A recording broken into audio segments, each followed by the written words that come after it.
No one should ever tell you how to be loved, because love at its core is not a formula.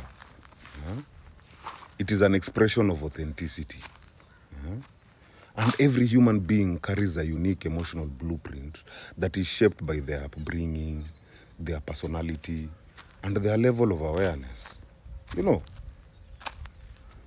Now, when society dictates how love should look like, that is through grand gestures, gender roles, or even cultural norms, then it strips love of its individuality and replaces it with imitation. True love is not standardized. It is self-defined and self-expressed. Love is deeply personal. How one person feels loved may differ entirely from another person's experience. For some, love is expressed through words. For others, through silence, service, or even shared energy. Society, however, pushes collective expectations. That is the right way to love or be loved. Leading many to perform affection rather than feel it.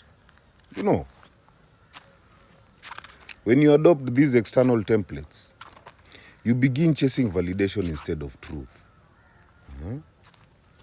You compare your relationship to others. You mistake intensity for intimacy. And you think love must fit certain milestones to be real. That is public displays, constant communication, or even financial provision. Yet, none of these define love. They merely reflect how different people experience connection.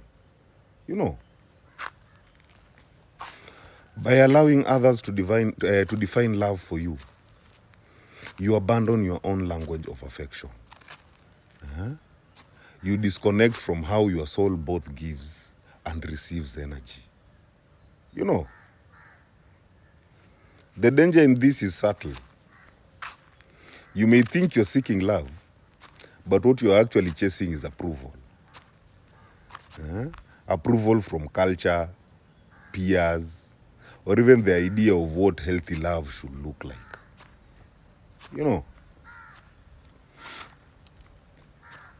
Psychologically, the need to standardize love stems from insecurity and social conditioning. From childhood, we are taught that love must follow certain rules to be valid. Obedience to parents, romantic ideals from media, or even religious definition of purity.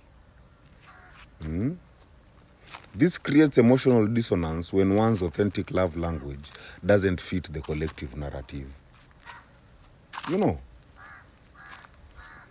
Healthy love begins with self-awareness. Understanding your emotional needs, your attachment style, and your boundaries.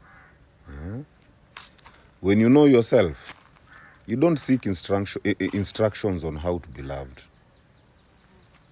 You naturally attract relationships aligned with your emotional truth. Spiritually, love is a reflection of consciousness. The more connected you are to your essence, the more naturally your love flows in its pure form. And that is unfiltered, unconditional, and even aligned. Forcing love to conform to external patterns lowers its vibration. It becomes performance rather than energy exchange. Divine love honors individuality because every soul expresses the source differently. In short, no one should tell you how to be loved. Because love is not a script, it is a frequency. When you stop chasing standardized versions of affection and you start embodying your unique rhythm of love, then you no longer need to fit in. You simply flow. And in that flow, love finds its truest form, and that is freedom. My people, heal. Huh? Heal.